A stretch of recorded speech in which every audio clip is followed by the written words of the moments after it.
கர்த்தருடைய வார்த்தைகளை தியானிக்க போகிறோம். ஒவ்வொரு முறையும் இந்த பிரசங்க பீடம் நிகழ்ச்சியிலே நம்ம தேவனுடைய வார்த்தைகளை எடுத்து தியானிக்கும் போது அது மெய்யாகவே உங்களுடைய ஆத்மாவுக்கு நல்ல ஒரு இளைப்பாறுதலையும் கற்றுக்கொள்வதற்கு பல காரியங்களையும் ஆவியிலே பலப்படுத்துவதற்கான மறைவான மன்னாவையும் தருவதாக பலர் எங்களுக்கு எழுதுகிற கடிதங்கள். மேலும் மேலும் இந்த நிகழ்ச்சியில் புதிய வார்த்தைகளை, புதிய வசனங்களை உங்களுக்கு சொல்லணும் என்ற ஆர்வத்தை எனக்குள் அதிகப்படுத்துகிறது. சில பேர் அந்த நிகழ்ச்சியை பார்த்துட்டு பேசாமல் போயிடுவாங்க. சிலருக்கு நல்லா இருக்கும், ஆனால் அது எப்படி சொல்கிறதுன்னு தெரியாது. நீங்கள் உங்களுடைய கமெண்ட் பாக்ஸ்லையே அதை சொல்லலாம். எங்களுடைய விலாசத்திலே சொல்லப்பட்டிருக்கிறதுக்கு இமெயில் மூலம் உங்களுடைய கருத்துக்களை நீங்கள் அனுப்பலாம்.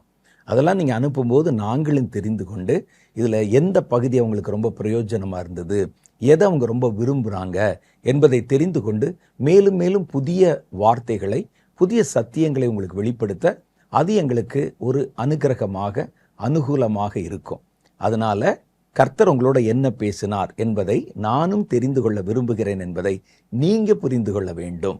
இன்னைக்கு கர்த்தருடைய வசனத்திலிருந்து ஒரு வார்த்தையை நம்முடைய தியானத்திற்காக எடுத்துக்கொள்ள போகிறோம்.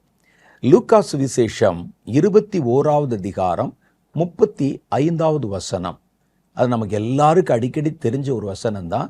இந்த வாரம் முழுவதும் இந்த வசனம் தான் என்னுடைய மனதிலே அடிக்கடி நிழலாட்டமாய் வந்து கொண்டே இருந்தது. உங்களுக்கு தெரியும், லூக்கா 21வது அதிகாரம் கடைசி காலத்தில் நடக்க போகிற ஆபத்துகளை பட்டியல் போட்டு சொல்லுகிற ஒரு புஸ்தகம். அதில் அவர் சொல்கிறார் 35வது வசனத்தில், பூமி எங்கும் குடியிருக்கிற அனைவர் மேலும் இந்த கடைசி கால பயங்கரங்கள் ஒரு கண்ணியை போல வரும். திடீர்னு வந்து நம்முடைய காலில் ஒரு கண்ணி போட்டு சுருக்கு போட்டு பிடிச்ச மாதிரி இந்த நாட்கள் திடீர்னு வரும் என்று கர்த்தர் சொல்லுகிறார்.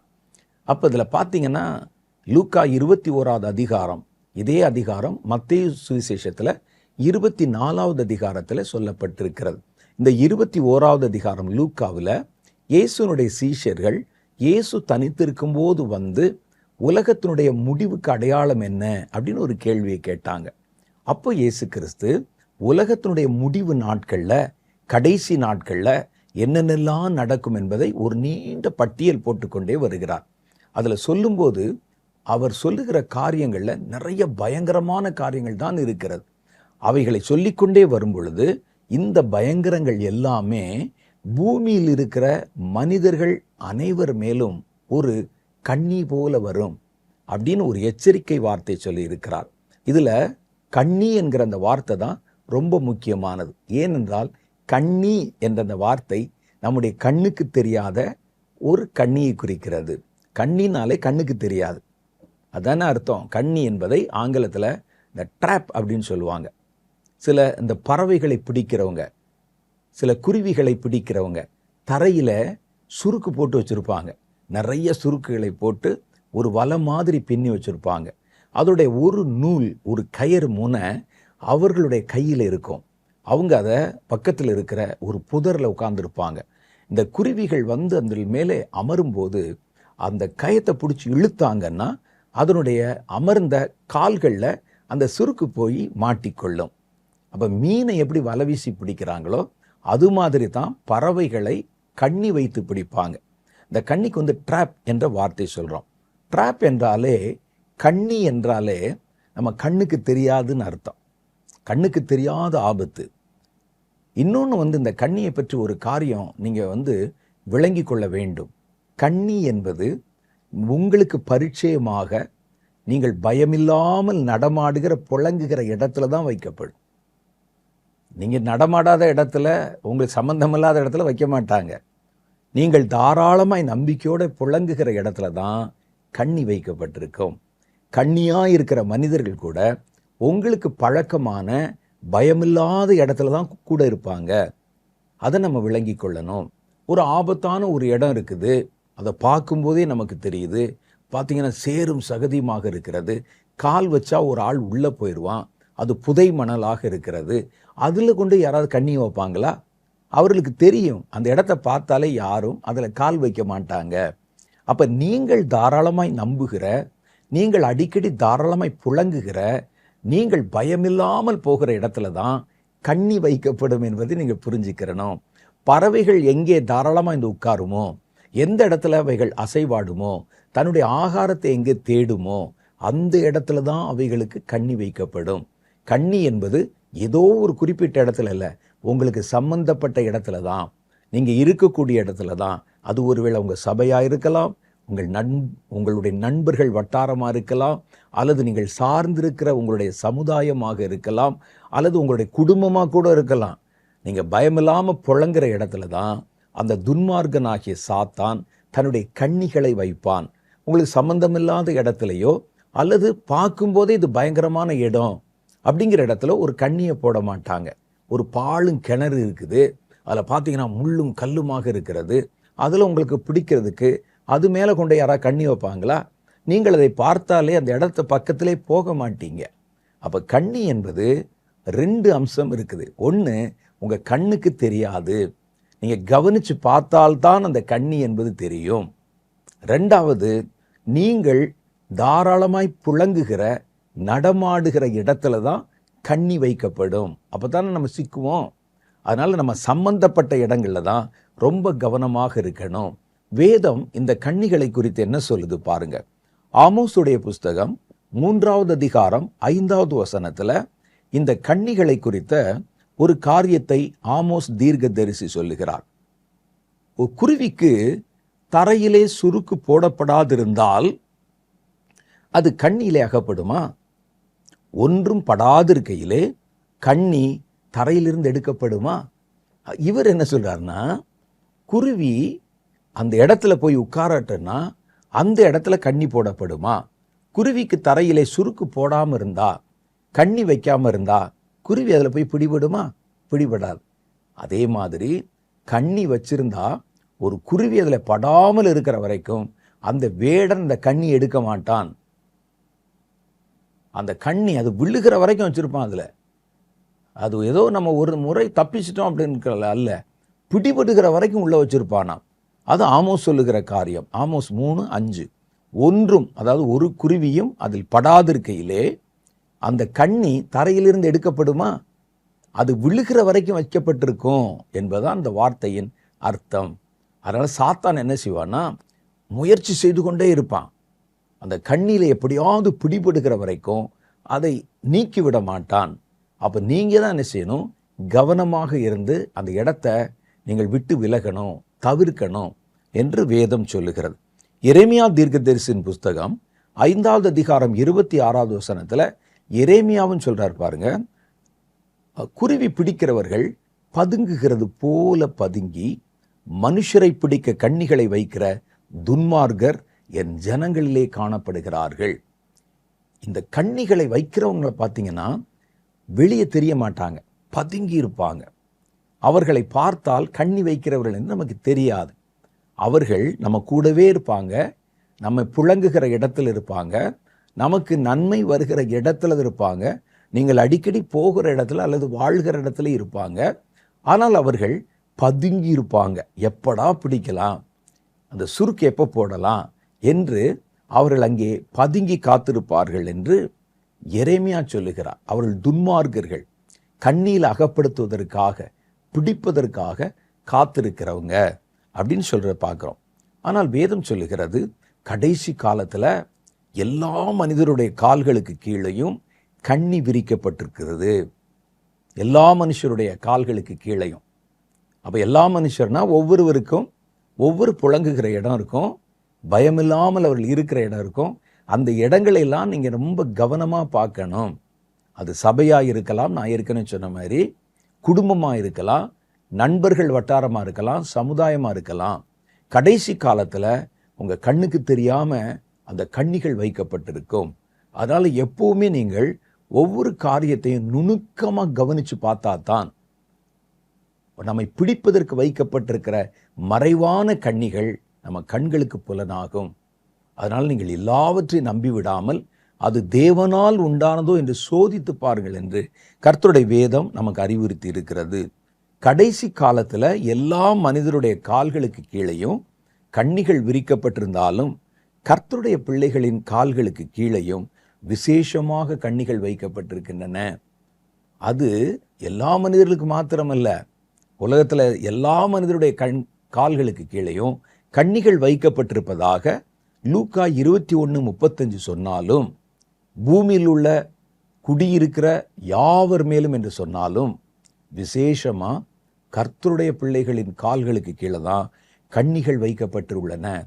ஏன்னா சாத்தானுக்கு நேரடி பகை, சாத்தானுக்கு நேரடி பொறாமை, சாத்தானுக்கு நேரடி கோபம் ஒன்று கர்த்தர் மேலே, அடுத்து அவருடைய பிள்ளைகள் மேலே. அதனால தான் என்ன செய்யறான்னா, எல்லா உலக மக்களுக்கு கண்ணிகள் வைத்தாலும் கர்த்தருடைய பிள்ளைகளின் கால்களுக்கு கீழே விசேஷமான கண்ணிகளை வச்சிருக்கிறான். அந்த கண்ணிகள் அநேகமாக இருந்தாலும் நாம் இங்கே சில முக்கியமான கண்ணிகளை பற்றி மாத்திரம் நம்ம பார்க்க போகிறோம். நீங்கள் எல்லாவற்றையும் நம்பிடக்கூடாது. அது மனிதர்களானாலும் சரி, அது தேவனுக்கு அடுத்த காரியங்களானாலும் சரி, எல்லாவற்றையும் சோதித்து பார்த்து நலமானதை பிடித்து கொள்ளணும். அதுவும் விசேஷமாக தேவனுடைய பிள்ளைகள் ஒரு காரியம் உங்களுடைய வாழ்க்கையில் நுழையுதுன்னு சொன்னால், அது தேவனால் உண்டானதோ அல்லது மனிதனால் உண்டானதோ சாத்தானால் உண்டாகிறதோ என்று நீங்கள் பார்க்கணும். திடீர்னு உங்கள் வாழ்க்கையில் ஏதாவது ஒன்று நடுவில் குறுக்கிடும். அது ஒரு மனிதனாக இருக்கலாம் அல்லது வேறு ஒரு காரியமாக இருக்கலாம். உங்கள் வாழ்க்கையில் நார்மலாக போயிட்டு இருக்க வாழ்க்கையில் புதுசாக சில விஷயங்கள் உள்ளே வர ஆரம்பிக்கும். அப்படி வரும்போது நீங்கள் செய்ய வேண்டிய முதல் காரியம், நல்லதும் இருக்கலாம் கெட்டதும் இருக்கலாம், நமக்கு தெரியாது. ஆனால் எது வந்தாலும் இந்த கடைசி காலத்தில் தேவனுடைய பிள்ளைகள் செய்ய வேண்டிய முக்கியமான காரியம், அது தேவனால் உண்டானதா அல்லது சாத்தானால் வருகிறதா அல்லது மனிதர்களால் வருகிறதா என்று கொஞ்சம் நிதானிச்சு பார்க்கணும். உங்கள் வாழ்க்கையில் திடீரென்று சில புது மனிதர்கள் வந்து சேருவாங்க. உங்கள் வாழ்க்கையில் சில புதிய ஊழியர்கள் வந்து சேருவாங்க.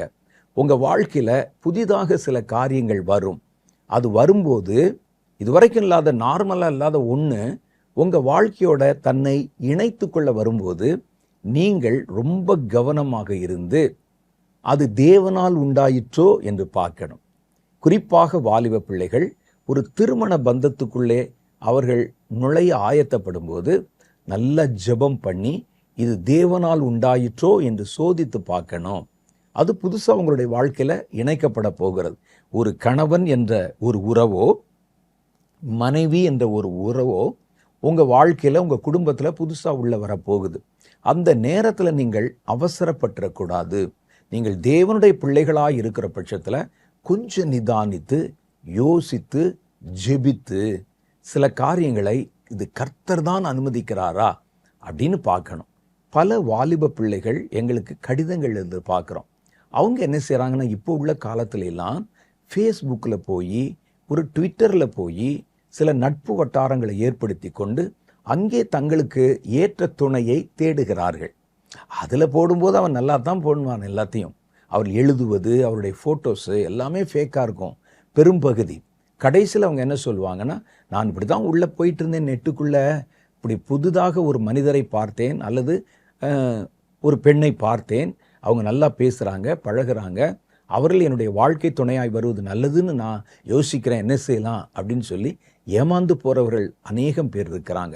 எது உங்களுடைய வாழ்க்கையில் புதுசாக குறுக்கிட வருகிறது, புதிதாக தன்னை இணைத்து கொள்ள வருகிறது, அப்படி வரும்போது நீங்கள் கொஞ்சம் கவனமாக இருந்து இது தேவனால் உண்டானதா அல்லது மனிதர்களால் உண்டாகிறதா.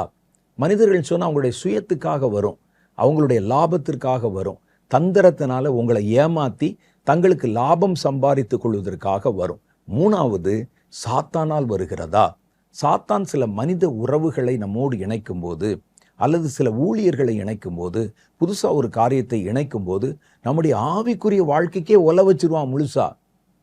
அதுக்கு பிறகு நீங்கள் ஜெபிக்க முடியாது, வேதம் வாசிக்க முடியாது. அது மாதிரி நிறைய கண்ணிகளை நம்முடைய கால்களுக்கு கீழே வச்சிருவான். அப்போ இந்த கண்ணிகள் வரும்போது நீங்கள் எப்போ கவனமாக இருக்கணும், உங்களுடைய வாழ்க்கையில் புதுசாக ஏதாவது ஒன்று வரும்போது கொஞ்சம் நிதானியுங்கள், கொஞ்சம் நிதானியுங்கள்.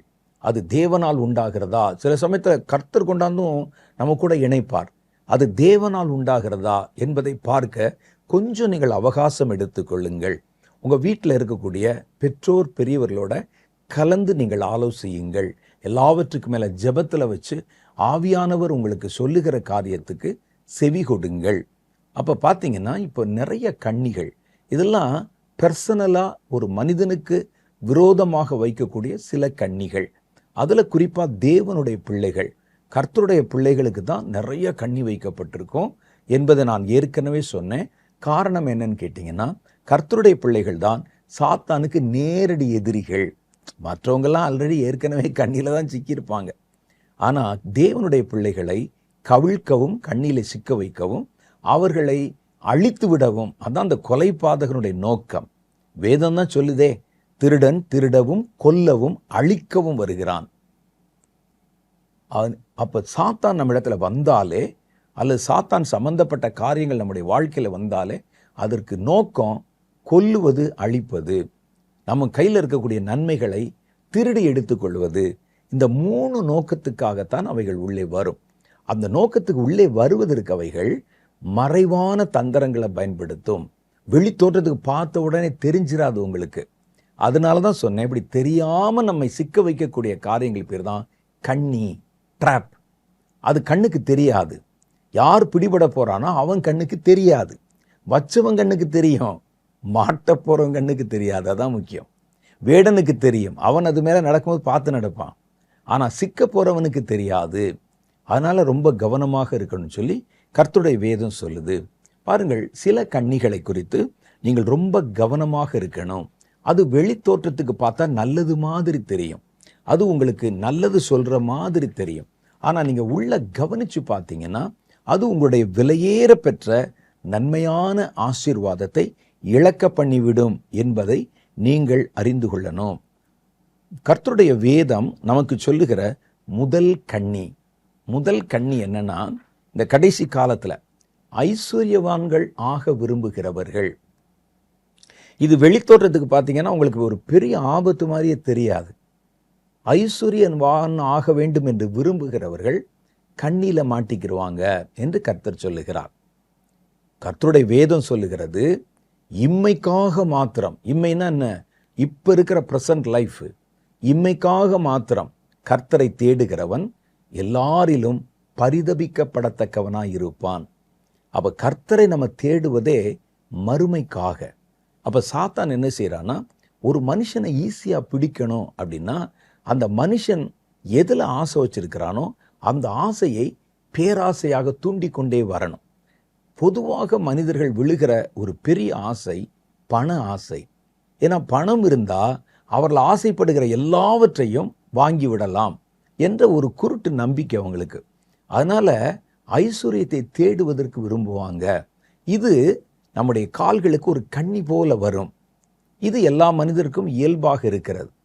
ஆனால் இதில் முக்கியமாக நீங்கள் கவனிக்க வேண்டியது என்னென்னா, இதை ஒரு உபதேசமாகவே மாற்றி, கர்த்தரிடத்தில் நீங்கள் வந்தவர்கள் ஐஸ்வர்யத்தை நாடுங்கள், ஐஸ்வர்யத்தை எதிர்பார்த்து சபைக்கு வாங்க, ஐஸ்வர்யவான்கள் ஆகுங்கள் அப்படின்னு சொல்லி நமக்கு கற்பிக்கப்படுகிறது. உங்களை சபையிலே கொண்டு வந்து கர்த்தர் சேர்த்தது உங்களை ஐஸ்வர்யவான்களாக மாற்றுவதற்கு அல்ல. எபேசியருடைய புஸ்தகம் சொல்லுகிறது, நீங்கள் கிறிஸ்துவினுடைய வளர்ச்சிக்கு ஏற்ற நிறைவான வளர்ச்சி அடையணும். அதற்காகத்தான் கர்த்தர் உங்களில் சிலரை அப்போஸ்தலர்களாகவும், சிலரை தீர்க்கதரிசிகளாகவும், சிலரை போதகராகவும், சிலரை சுவிசேஷகர்களாகவும், சிலரை மேய்ப்பராகவும் ஏற்படுத்தி இருக்கிறார். அப்போ சபையானது சீர் பொருந்தவும், கிறிஸ்துவினுடைய நிறைவான வளர்ச்சியை நீங்கள் அடைய வேண்டும். எங்களை கர்த்தர் எழுப்பி இருக்கிறதே, ஒரு ஊழியக்காரனை எழுப்பியிருந்தா அந்த ஊழியக்காரன் என்ன செய்கிறாங்கிறத நீங்கள் கவனிக்கணும். அந்த ஊழியக்காரன் உங்களை கிறிஸ்துவின் நிறைவான வளர்ச்சிக்கு ஏற்ற வளர்ச்சியை அடையும்படி உங்களை அவன் பின்னாலிருந்து ஊக்கப்படுத்தி கொண்டே இருக்கணும். அப்போ கிறிஸ்துவனுடைய நிறைவான வளர்ச்சியை அடைய வைப்பதற்கு உங்களுக்கு எதை சொல்லித்தரணும், உங்களை எதை எதிர்பார்க்க வைக்கணும், இதெல்லாம் கற்றுக் கொடுக்கத்தான் கர்த்தர் 5 ஊழியங்களையுமே வைத்திருக்கிறார். எபேசியரில் அப்படித்தானே சொல்லுது, சபையானது சீர் பொருந்தவும். தேவனுடைய பிள்ளைகள் ஒன்றாக இணைந்திருக்கிற இடம் சபை. அந்த சபை சீர் பொருந்தணும், கர்த்தரோடு இணைக்கப்படணும். 2வது, சபையானது கிறிஸ்துவனுடைய நிறைவான வளர்ச்சிக்கு ஏற்ற வளர்ச்சியை அடைய வைக்கவும். இதுக்குத்தான் இந்த 5 ஊழியம். அப்போ நல்ல ஊழியக்காரனை எப்படி கண்டுபிடிக்கிறது? உங்களுடைய வளர்ச்சியை குறித்து கவலைப்படுவான். அந்த வளர்ச்சி சரீர வளர்ச்சி அல்ல, பொருளாதாரத்தின் வளர்ச்சி அல்ல, கிறிஸ்துவினுடைய நிறைவான வளர்ச்சி. அப்போ அதுக்காகத்தான் கர்த்தர் உங்களை சபையில் கொண்டு வந்து வச்சிருக்கிறார். ஆனால் இன்னைக்கு அந்த நோக்கம் மாற்றப்பட்டு கர்த்தரை தேடி வருகிற பிள்ளைகள் பணக்காரர்கள் ஆக்கணும், அதுதான் எங்கள் நோக்கம், உங்களை செல்வ செழிப்போட மாற்றணும், உங்களை ஐஸ்வர்யத்தை நாட வைக்கணும். அப்போ இதுக்குன்னே சில செழிப்பின் உபதேசங்கள் என்ற உபதேசங்கள் இன்னைக்கு சபையிலே பரவலாய் சொல்லப்படுகிறது. சபைக்கு வர நிறைய பேர் அவருடைய நோக்கம், அவருடைய எதிர்பார்ப்பு முழுசும் பணக்காரர்களாக மாறணும், வசதி உள்ளவர்களாக மாறணும், சமுதாயத்தில் ஒரு கம்பீரம் உள்ளவர்களாய் மாறணும். அப்போ அந்த நோக்கம் அப்படியே மாறி போய் விடுகிறது. ஆனால் கர்த்தர் சபை எழுப்பினருடைய நோக்கம், நீங்கள் கிறிஸ்துவை போல மாறணும், தேவனுடைய சந்நிதியிலே நீங்கள் என்றென்றைக்கும் நிலைத்து நிற்கிற, அல்லது கர்த்தருடைய திராட்சை தோட்டத்தில் நல்ல கனிகளை கொடுக்கிற, பரலோகத்தின் நீரூற்றுக்கள் அண்டையிலே நடப்பட்டு தன் மாதத்தில் தன் கனியை தருகிற அந்த நிலைமையில் நீங்கள் இருக்கணுங்கிறது தான் கர்த்தருடைய விருப்பம். உங்களை ஒரு பணக்காரராக்கி 4 கார் வாங்க வைக்கிறது எங்களுடைய நோக்கம் அல்ல. நாங்கள் கார் வியாபாரியா, கார் ஏஜென்ட்டா? அப்போ பாருங்கள், இதை ரொம்ப தந்திரமாக நுழைய பண்ணி பண ஆசையிலே மயங்காதவங்க யார் இருக்கிறாங்க? பண ஆசை, பணம் கொடுக்குறாங்க, காசு கொடுக்குறாங்கன்னு சொன்னால் அப்போ இதையே எப்படி மாற்றி விட்டார்கள் அப்படின்னு நீங்கள் பார்த்தீங்கன்னா, கர்த்தரிடத்தில் வாங்க. உங்கள் ஜெபம், நீங்கள் வேதத்தில் வாசிக்கிறது, நீங்கள் வாசிக்கக்கூடிய பகுதிகள் எல்லாமே பணத்தை பற்றியும் ஐஸ்வர்யத்தை பற்றியும் சொல்லுகிற வார்த்தைகளை தான் வாசிக்க சொல்லி கொடுக்குறாங்க. அப்போ இந்த கடைசி காலத்தில் ஜனங்கள் பண ஆசை உள்ளவர்களாக இருப்பாங்க. இது ஒரு பெரிய கண்ணி என்று கர்த்தருடைய வேதம் சொல்லுகிறது. 1 தீமோத்தேயுவின் புஸ்தகம் 6வது அதிகாரம் 9, 10, 11 ஆகிய வசனங்கள். 1 தீமோத்தேயு 6வது அதிகாரம் 6வது அதிகாரம் 9லிருந்து 11 வரைக்கும் உண்டான வசனங்கள். 9வது வசனம் வாசிக்கிறேன் பாருங்க. ஐஸ்வர்யவான்கள் ஆக விரும்புகிறவர்கள் சோதனையிலும் கண்ணியிலும் மனுஷரை கேட்டிலும் அழிவிலும் அமிழ்த்துகிற மதிகேடும் சேதமுமான பலவித இச்சைகளிலும் விழுகிறார்கள். யாரு? ஐஸ்வர்யவான்கள் இல்லை, ஐஸ்வர்யவான்கள் ஆக விரும்புகிறவர்கள். அப்போ இன்னைக்கு சபைகளில் சில சபை, எல்லா சபையும் நான் சொல்லல, ஒரு சில சபைகளில் சில ஊழியக்காரர்கள் உங்களை ஐஸ்வர்யவான்களாக விரும்ப சொல்லுகிறார்கள். அப்படி தானே சொல்கிறாங்க. நீங்கள் பாருங்கள், அவர்கள் இப்படி மாறி இருக்கிறாங்க, அப்படி மாறி இருக்கிறாங்க, கர்த்தர் உங்களை ஐஸ்வர்யவான்களாக மாற்றத்தான் அவர் விருப்பம் வைத்திருக்கிறார், அப்படிலாம் தானே சொல்லி கொடுக்குறாங்க. அப்போ உங்களை அந்த விரும்ப வைக்கும்போது, நீங்கள் ஐஸ்வர்யவான்களை விரும்புகிறவர்களாக மாறும்போது உங்களுக்கு என்னென்ன ஆபத்தெல்லாம் காத்திருக்கு பாருங்களேன். ஐஸ்வர்யவான்கள் ஆக நீங்கள் விரும்பினால் முதல்ல சோதனையிலும், அடுத்து ட்ராப் கண்ணிகளிலும், மனுஷரை கேட்டிலும் அழிவிலும் அமிழ்த்துகிற மதிகேடும் சேதமுமான இச்சைகளிலும் விழுகிறார்கள். இந்த விரும்புகிற மனிதர்களை கேட்டில அழிவில் சிக்க வைக்கிற இச்சைகள், அதில் விழுகிறார்கள். அப்போ ஆண்டவர் தெளிவாக சொல்கிறாரு, யார் விரும்புகிறாங்க? அந்த ஐஸ்வர்யவான்கள் ஆக விரும்புகிறவர்கள் தான் விழுகிறார்கள். அப்போ நான் ஐஸ்வர்யவான்கள் ஆகும்படிக்கு விரும்ப சொல்லுகிறேன்னு வச்சுங்களேன். ஜெபம் பண்ணால் ஐஸ்வர்யத்தை தேடி ஜெபம் பண்ணணும், பைபிள் படித்தா ஐஸ்வர்யத்தை தேடி ஜெபம் பண்ணணும், வசனத்தை படித்தா ஐஸ்வர்யத்தை தேடி தியானம் பண்ணணும், சபைக்கு போனால் ஐஸ்வர்யத்தை பற்றி நினைச்சு கர்த்தரிடத்திலே மன்றாடணும். ஐஸ்வர்யம் மாத்திரமே எங்களுடைய குறிக்கோளாக இருக்கணும். எல்லா ஐஸ்வர்யம் எப்படி? உலகத்து ஐஸ்வர்யம். அப்படி உங்களை நான் விரும்ப வச்சு அதையே எடுத்து உங்களுக்கு போதித்தா நீங்கள் என்ன ஆவீங்க தெரியுமா?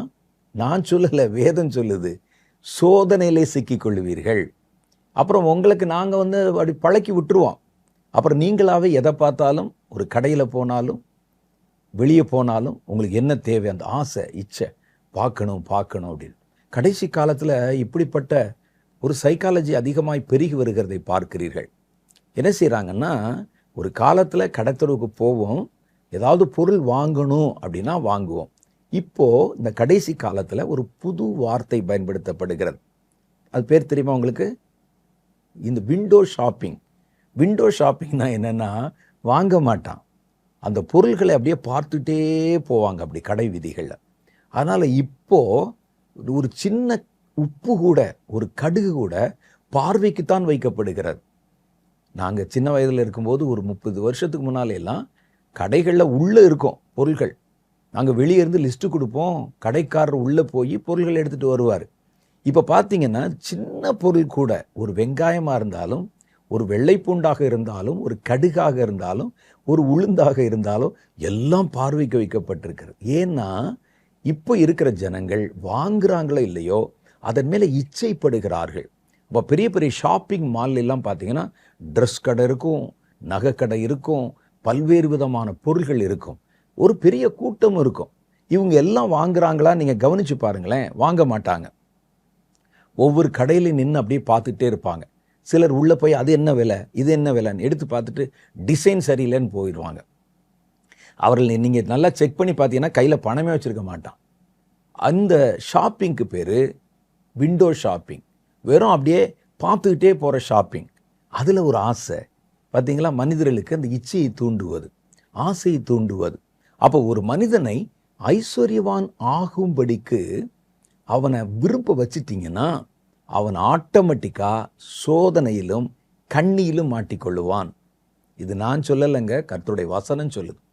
இன்றைக்கி உலகத்தில் இந்த கடைசி நாட்களில் மனிதர்களை, சபையாரை விட்டுருங்க, விசுவாசியை விட்டுருங்க, சாதாரண உலக மனிதர்களை ஆசைப்பட வைக்கிறதுக்கு தான் நிறைய காரியங்கள் இன்றைக்கு வந்திருக்கிறத பார்க்குறோம். நீங்கள் காலையில் பாருங்கள், ஒருத்தர் வந்து பேசுவார், அதிர்ஷ்ட கல் போடுங்க நல்லதும்பார். இதை வாங்கி நீங்கள் வீட்டில் வச்சிங்கன்னா பணம் கொட்டுன்னு சொல்லுவார். பச்சை கலர் மோதிரம் நீங்கள் போடுங்க, 8ஆம் நம்பரில் இருக்கிறவங்க சிவப்பு கலர் மோதிரம் போடுங்கன்னு சொல்லுவாங்க. அதுக்கு 1000 லட்சக்கணக்கான வியூவர்ஸ் பார்த்துட்டு இருப்பாங்க. ஏன்னா பணக்காரர் ஆகணும், கல் போட்டாலும் சரி கல்லை போட்டாலும் சரி அவன் பணக்காரன் ஆகணும், அவ்வளோதான். இன்னும் சிலர் நீங்கள் பாருங்கள், லாட்ரி வாங்கி நீங்கள் 1 ரூபா கொடுத்து அல்லது 10 ரூபா கொடுத்து ஒரு சீட்டு வாங்கினா பல கோடி விழும் அப்படின்னு லாட்ரி. இதெல்லாம் ஐஸ்வர்யவான்களாக உங்களை விரும்ப வைக்கிற முயற்சி, ஐஸ்வர்யவான்கள் ஆக்குகிற முயற்சி இல்லை, ஐஸ்வர்யவான்களாக உங்களை விரும்ப வைக்கிற ஒரு முயற்சி. இப்போ இருக்கிற பெரிய பயங்கரம் ரம்மி, ஆன்லைன் ரம்மி. இந்த ரம்மியில் உள்ளே போயிட்டாங்கன்னா பார்த்தீங்கன்னா கம்ப்யூட்டரில் இருக்குது, செல்ஃபோனில் இருக்குது, டிவியில் இருக்குது. இந்த ரம்மியில் உள்ளே போய் விளையாட ஆரம்பிச்சுட்டா கடன் வாங்கி போடுவாங்க. ரம்மியினுடைய அடிப்படை என்ன? அந்த விளையாட்டில் ஜெயிச்சா உங்களுக்கு ஒரு பெரும் தொகை கிடைக்கும் என்று சொல்லுவது தான். அது சொன்ன உடனே என்ன செய்கிறாங்கன்னா ஒரு சீட்டு ஆடுவது. அந்த காலத்துலலாம் ஒரு வீட்டில் எங்கேயாவது மறைஞ்சு சீட்டு விளையாண்டா போலீஸ் வந்து பிடிச்சிட்டு போயிடும். இப்போ அது நம்முடைய கைக்குள்ளே, ஃபோனுக்குள்ளே வந்துடும். அவருடைய அடிப்படை என்னென்னா உங்களை ஐஸ்வர்யவான்களாக விரும்ப வைக்கிற முயற்சி. ஒரு சின்ன பணத்தை போட்டுட்டு நீங்கள் உங்கள் ஞானத்தை பயன்படுத்தி விளையாடினா உங்களுக்கு பல கோடி அந்த காசு விழுகலாத அப்புறம். ஆனால் ஐஸ்வர்யவான்களாக விரும்ப வைக்கிறது சாத்தானுக்கு அதான் வேணும். உங்களை ஐஸ்வர்யவான்கள் ஆக்குறது 2ஆம் பட்சம். இந்த லாட்ரியில் வந்தால் என்ன, ஒரு 4 பேர் லட்சாதிபதி ஆவானா? ஆனால் எவ்வளோ பேர் வாங்கியிருப்பான்னு தெரியுமா? 4 லட்சம் பேர் வாங்கியிருப்பான். இதில் இந்த ஒரு 10 பேர் அல்லது ஒரு 40 பேரை கழிச்சிட்டிங்கன்னா மிச்சம் அத்தனை பேருக்குள்ளேயும் பணத்தின் மேலே ஐஸ்வர்யவான்கள் ஆக வேண்டும் என்ற ஆசையை உண்டாக்கியாச்சு. ஏன் ஆசையை உண்டாக்குறான் அப்படின்னு சொன்னால், அந்த ஆசை, அந்த விருப்பம் அவர்களை சோதனையிலே மாட்டிவிடும். அது பல்வேறு விதமான அந்த கண்ணிகளிலே சிக்க வைத்து விடும். அவனுக்கு காசு கொடுக்கறதுனால இல்லை, காசை விரும்ப வச்சாலே. அப்போ இதே முயற்சி தான் இன்றைக்கு சபைகளிலும் செய்யப்படுகிறது. நிறைய சொல்லுவாங்க, இந்த பண சுழற்சி. நீங்கள் காசு போட்டிங்கன்னா அது நீங்கள் ஒரு 10 பேரை சேருங்க, 15 பேரை சேருங்க, அப்படியே வர அப்படி வந்துடும். சிலர் வந்து சாட்சி சொல்லுவாங்க, கோட் போட்டு வந்து, நான் இப்படித்தான் வந்தேன், நான் முதல்ல இந்த ஸ்கீமில் சேர்ந்தேன், இப்போ பாருங்கள் எனக்கு ஒரு பெரிய பங்களா இருக்குது, 10 கார் இருக்குதுன்னு சொல்லுவாங்க. கேட்ட உடனே நமக்கு ஆசை வந்துடும். அப்போ அந்த முதலீடுகளை போட்டு நமக்கு கீழ் இன்னும் 10 பேரை சேர்த்து பண சுழற்சி முறை. அந்த பண சுழற்சி முறையில் அவர் வந்து சாட்சியோன்னு மேக்சிமம் பொய் சாட்சியான்னு சொல்லியிருப்பார். அப்படியே ஒருவர் இருவர் அந்த மாதிரி பெற்றிருந்தால் கூட அந்த ஸ்கீமில் போகிற எல்லாரும் பெறுவதில்லை. சாத்தான் எல்லாருக்கும் அது வந்து கொடுப்பதும் இல்லை. அவனுக்கு நோக்கம் உங்களை பணக்காரர்கள் ஆக்குவதல்ல, பண ஆசையை உங்கள் மனசில் உண்டாக்குவது, பணத்தை விரும்ப வைப்பது, ஐஸ்வர்யத்தை விரும்ப வைப்பது. வேதம் கூட சொல்லுது, ஐஸ்வர்யம் பாவம் சொல்லலை, ஐஸ்வர்யவான்களாக விரும்புகிறது பாவம். பணம் பாவம் சொல்லலை, பண ஆசை எல்லா தீமைக்கும் வேறாக இருக்கிறது. அப்போ ஒரு பெரிய கூட்டத்தை ஐஸ்வர்யவான்களாக விரும்ப வைத்து விட்டால், அவங்களுடைய மனசு அந்த ஐஸ்வர்யத்தின் மேலே செலுத்த வைத்து விட்டால், அவங்க ஆட்டோமேட்டிக்காக என்ன ஆவாங்க? கர்த்தருடைய வேதம் சொல்லுது, அவர்கள் சோதனையிலே சிக்குவாங்க, பல்வேறு விதமான கண்ணிகளிலே சிக்குவாங்க. ஒரு பெரிய இன்ஜினியர், நீங்கள் நியூஸில் படிச்சிருப்பீங்க, ஒரு பெரிய ஒரு ஒரு ஒரு பெரிய நிறைய சம்பாதிக்கக்கூடிய ஐடியில் வேலை செய்கிற ஒருவர் திடீரென்று தற்கொலை செய்து கொண்டார். ஏன் தற்கொலை செய்து கொண்டார்னு பார்த்தீங்கன்னா, இந்த ஆன்லைன் ரம்மியில் போய் அதில் பணம் வந்துரும்னு ஆசைப்பட்டு இரவு பகலாக விளையாடி அடிக்ட் மாதிரி ஆகி நண்பர்களிடத்தில் நிறைய பணத்தை கடன் வாங்கி கடனை திருப்ப கட்ட முடியாமல் அவர் சூசைட் பண்ணி தற்கொலை செய்து மரித்து போனார். இது மாதிரி நிறைய சாவுகள் நம்ம பார்க்குறோம். சாத்தானுக்கு ஒரு 4 பேரை பணக்காரன் ஆக்கினா கூட 40,000 பேரை பண ஆசை உள்ளவர்களாக மாற்றிடுவான். அந்த பண ஆசையை ஒரு மனிதனுக்குள்ளே உண்டாக்கி விட்டுட்டிங்கன்னா, அந்த ஆசையை இன்ஜெக்ட் பண்ணிட்டீங்கன்னா, அப்புறம் நீங்கள் விட்டுறலாம். அவன் தானாக போய் சோதனையில் மாட்டிக்கொள்வான், தானாக போய் கண்ணிகளிலே மாட்டிக்கொள்ளுவான், தானாய் போய் இச்சைகளிலே மாட்டிக்கொள்ளுவான், பல்வேறு விதமான கேடுகளிலே சிக்கிக்கொள்ளுவான். இது வெளியே பார்த்தீங்கன்னா டிவிலையும் ஃபோன்லையும் சோஷியல் மீடியாலையும் இந்த கண்ணிகள் வந்து ஜனங்களை பணக்காரர்களாக ஆசைப்பட வைக்குது பாருங்க. இப்போ புதுசாலாம் நிறையா வந்திருக்கு. திடீர்னு ஒரு இமெயில் வரும், உங்களுக்கு பாருங்கள் இவ்வளவு கோடி ரூபாய் ஒரு சொத்து உங்களுக்கு வந்திருக்குது, இந்த சொத்தை நீங்கள் வந்து சுதந்திரித்து கொள்ளலாம். ஒருவர் வந்து உங்கள் பேரில் எழுதி வச்சிருக்கிறாரு, அவர் ஆப்பிரிக்கா தேசத்தில், இப்படிலாம் மெயில் போடுவாங்க. அந்த மெயிலை நீங்கள் கிளிக் பண்ணி உங்களுடைய பேங்க் நம்பரை கொடுங்கன்னு கொடுத்தீங்கன்னா அடுத்த 10 நிமிஷத்துக்குள்ளே உங்கள் அக்கௌண்ட்டில் அவ்வளோ பணத்தையும் சுரண்டிட்டு போயிடுவாங்க. அப்போ இதில் எல்லாம் என்ன செய்கிறார்கள் என்றால், உங்களை பணத்தின் மேலே ஆசைப்பட வைக்கிறார்கள். பணத்தின் மேலே ஆசைப்பட வைப்பது, அதற்கு ஒரு 4 பேரை பணக்காரர்கள் ஆக்குவது, அவர்களை கொண்டு வந்து சாட்சி சொல்ல வைப்பது. உங்களை பணத்தை விரும்ப வைத்து விட்டால் அடுத்து என்ன நடக்கும்னு வேதம் சொல்லுது. அதை விரும்புகிறவர்கள் ஐஸ்வர்யவான்கள் ஆக விரும்புகிறவர்கள். 1 தீமோத்தேயு 6 9, 10, 11. சோதனைகளிலும் கண்ணியிலும் மனுஷரை கேட்டிலும் அழிவிலும் அமிழ்த்துகிற மனுஷர்களை, இப்படி விரும்புகிற மனுஷர்களை கேட்டு கேடான காரியங்களையும் அமிழ்த்துகிற மதிகேடும் சேதமும், சேதம் வரும், சேதமும் பலவித இச்சைகளிலும் விழுகிறார்கள். ஒன்று என்ன செய்கிறானா? அழிவில் விழுகிறான். அமிழ்த்துகிற மதிகேடு, புத்தியினத்தில் போய் விழுகிறான். அடுத்து 3வது பாருங்க, சேதம் உண்டாக்குகிறான், பலவிதமான இச்சைகளிலே விழ வைக்கிறது. அடுத்த வசனம் 11 சொல்லுது, பண ஆசை எல்லா தீமைக்கும் வேறாக இருக்கிறது. அடுத்த 11வது வசனம் சொல்லுகிறது, பண ஆசை எல்லா தீமைக்கும் வேறாக இருக்கிறது. சிலர் அதை இச்சித்து விசுவாசத்தை விட்டு வழுவி அநேக வேதனைகளினாலே தங்களை உருவ கொத்தி கொண்டிருக்கிறார்கள். இது விசுவாசிகளை பற்றி சொல்லுது. விசுவாசியாக ஒருத்தன் வந்துட்டான், ஆனால் அவனுக்குள்ள பண ஆசை வந்துடுது. இந்த விசுவாசிகளுக்குள்ளே பண ஆசை, ஐஸ்வர்ய விருப்பம், ஐஸ்வர்யவான்களாக விரும்புவது. இவங்க என்ன மெத்தடை தேர்ந்தெடுக்கிறாங்கன்னா, வசன மெத்தடை தேர்ந்தெடுக்கிறாங்க. அவர்கள் எப்படி ஒரு கல்லை தேர்ந்தெடுக்கிறாங்களோ, அவர்கள் எப்படி ஒரு இரிடியத்தை தேர்ந்தெடுக்கிறாங்களோ, அவங்க எப்படி ஒரு ரம்மியை தேர்ந்தெடுக்கிறாங்களோ, இவர்கள் இது மாதிரியே உள்ள நம்மை பணக்காரர்கள் ஆக்குவதற்கு ஏதாவது வாக்குத்தத்தம் இருக்குதா? பணக்காரர்கள் ஆக்குவதற்கு யாராவது உபதேசம் பண்ணுகிறார்களா?